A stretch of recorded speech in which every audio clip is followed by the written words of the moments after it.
Comment avoir confiance en l'amour? Bonjour et soyez mesdames et messieurs les bienvenus sur cette chaîne YouTube. Pour ceux qui ne me connaissent pas encore, je suis Alexandra Taclé, experte dans le milieu de la petite enfance depuis 2007 et conseillère personnelle spécialisée dans les relations familiales et sentimentales. Et aujourd'hui, je suis là pour vous aider, chers messieurs, chères mesdames.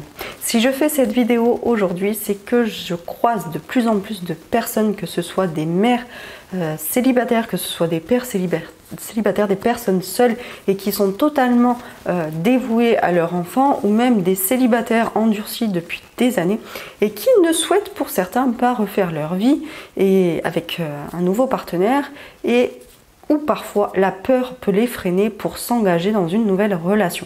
Si je fais cette vidéo aujourd'hui, c'est vraiment que ces derniers temps, j'ai croisé beaucoup de personnes dans cette situation-là et que j'aimerais vous montrer qu'il y a des solutions et qu'il y a des moyens de s'ouvrir tout doucement pour une nouvelle relation.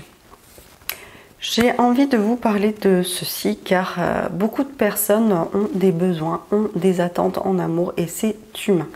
Toute personne a besoin d'être aimée, de se sentir aimée et a besoin d'aimer en retour une autre personne et ainsi donner de l'amour.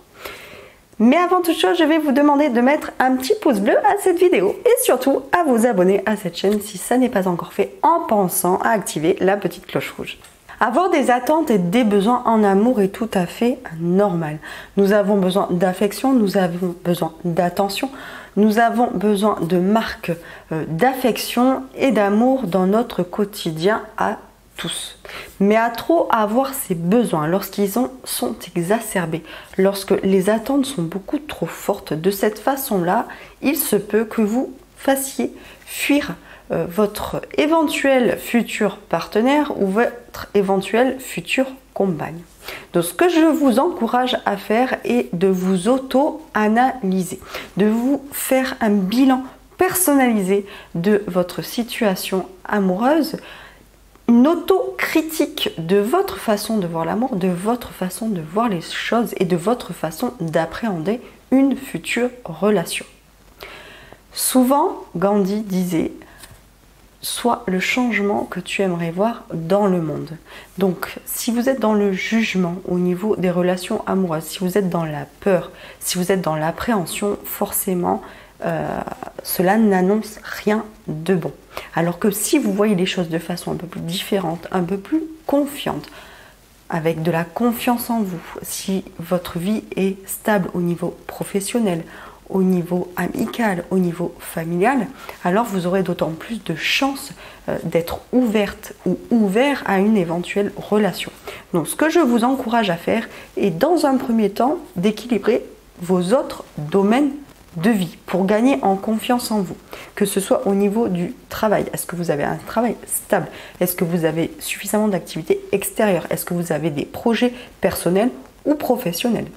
Avant de penser à l'amour, et aux éventuels échecs ou pas, ou à vos éventuelles peurs, ce que je vous encourage à faire est d'équilibrer votre vie tout autour avant de vous focaliser sur le domaine de l'amour.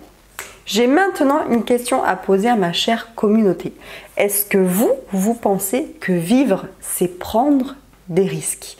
Est-ce que vous pensez que changer de travail, changer de partenaire, rompre ou prendre des décisions importantes, c'est prendre des risques? Je pense que oui, je crois que oui.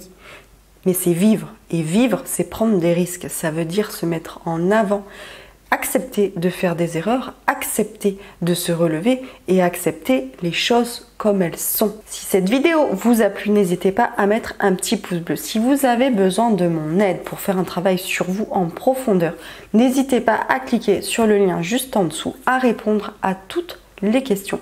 J'ai accompagné plusieurs personnes dans votre situation et je vous assure des solutions, il y en a. Et je vous dis ciao ciao les amis.